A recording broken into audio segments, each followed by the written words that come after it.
Chris Shanku. Chris Shanku, where you at, Chris? Chris, coming on down. Chris, coming on down to the stage. You did it, man. You got it. I'm sleeping at my parents' house in Memphis when I'm woken up by my mom. It's November 19th, 2012. I'm in the A-frame room above the garage. The walls painted a questionable seafoam green. I'm sleeping on a sofa bed, but I'm 28 and I've never heard of melatonin or back pain, so I might as well be sleeping on a Westin heavenly bed. I know my mom isn't here to tell me we still don't have Thanksgiving plans despite it being 3 days away.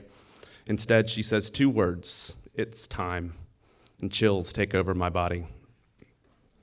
2 months prior, I'm living the life of my dreams. I'm working a nerdy, techie consulting job where I travel weekly, enjoying Jack Daniel's honey in first class and the sweet smells of white tea aloe at the Westin. I own a red brick house in Athens, Georgia, where I live with my 3 best friends, one of whom is Molly, my Labradoodle, the sweetest dog this side of the Mississippi. Never in my life have I felt more alone.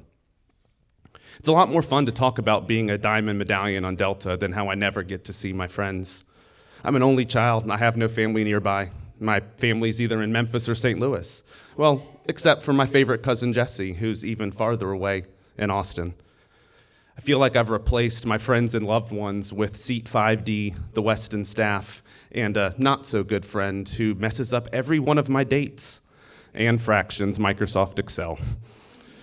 It's clear I'm living my 0.25 life crisis.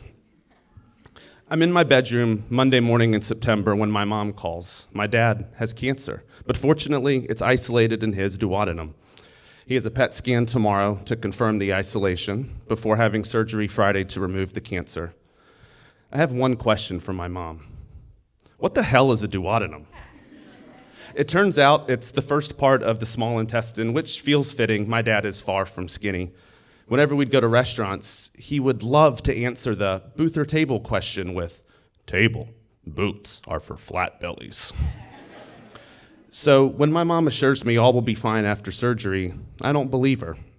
I think about all the times that I've seen my dad sleeping, and each time as I leave his room, I take one look back until I saw his not-so-flat belly rise and fall, which is why after hanging up, I collapse to my carpet and weep. Never in my life have I felt more alone. I learned very quickly, though, that it's hard to feel alone when I now have an 80-pound Labradoodle lapping up the tears off my face, and I feel so grateful in that moment that Molly's vaccines are up to date. 2 days later, my parents and I are in a waiting room, a patient room at Baptist Memorial Hospital in Memphis, to get the results of his PET scan.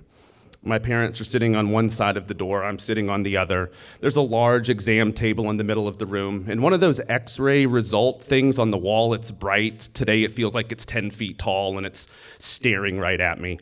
It's pretty much the only thing I notice until I blow my nose and I see a trash can under the sink. And it's right next to one of those red biohazard bins with the scary logo. And I realize I have no idea which one I'm supposed to throw this tissue into. Like, I know my snot isn't hazardous, but I am a little sick, and it technically is bio.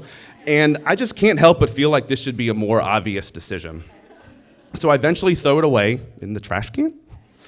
And shortly after, his oncologist walks in. I take one look at his face, and my stomach drops. My dad will not be having surgery.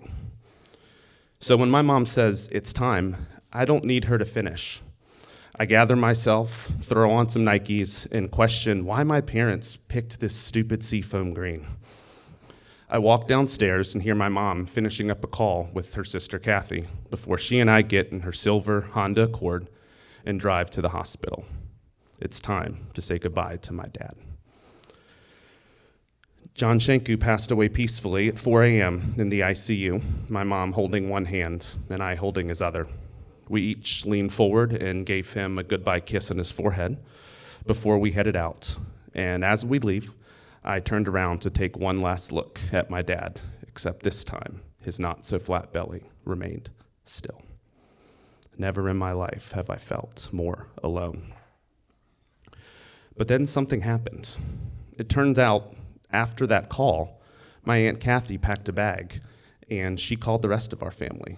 And later that same day, I'm giving her a hug, my Uncle Ralph one, and the other 12 members of my family, including my favorite person, Jesse.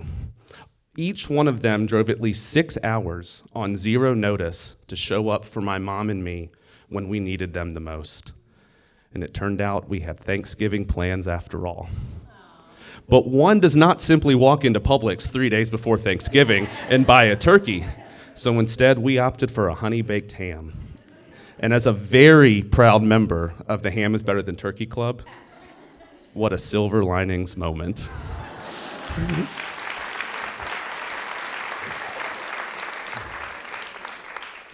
3 nights later, with a belly not full of turkey, I crawl into my not-so-heavenly bed with my not-so-small labradoodle, feeling oh so grateful for the sweetest family, well, that side of the Mississippi.